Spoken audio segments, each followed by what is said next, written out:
Or this week that ISIS is sending another 400 fighters to attack Europe. Is it time for Europe to rethink its counterterrorism strategy, maybe even its immigration policy?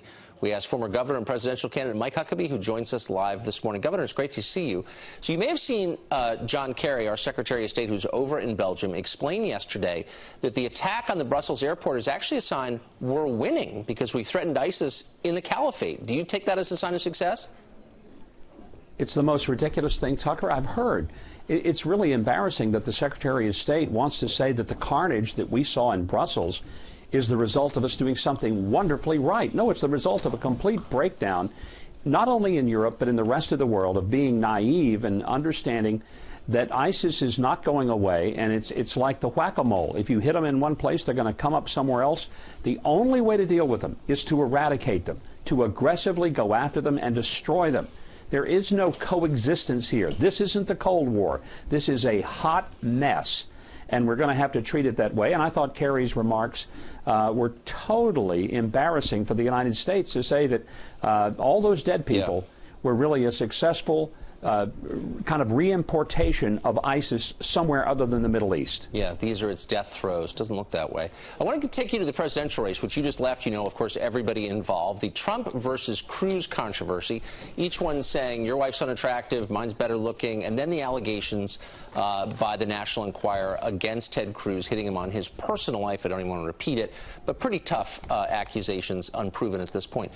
For our viewers trying to pick a side here, who's right, who's got the more virtuous position, what's your view? None of the above. None of the above. Once you start getting the families and the wives into the fray, you've really taken the whole thing off the rails. As somebody who's been in the arena as a candidate, as an office holder for 25 years or more, the single most disgusting thing that you ever deal with is when your families get unfairly brought into a campaign. They're not on the ballot.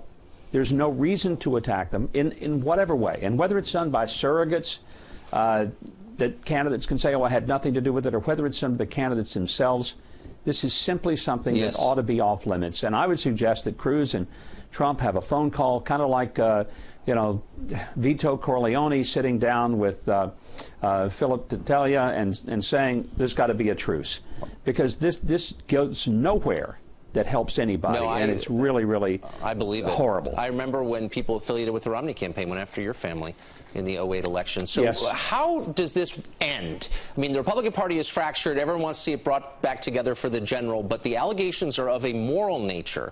Can these guys ever unite? Can the two factions ever come together again?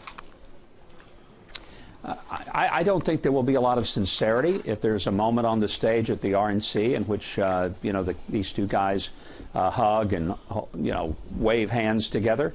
But Republicans ultimately are going to come to the place where they realize that with all the fissures and messes that we have going on in our party, and there are plenty of them, the worst thing that can happen to America is not a party that is having some internal fighting. The worst thing is to have Hillary Clinton or Bernie Sanders as the next president of the United States.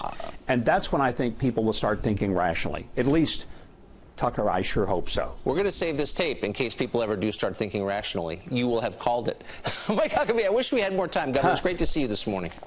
Thanks a lot for joining us. Thanks, Tucker. More Fox and Friends coming up.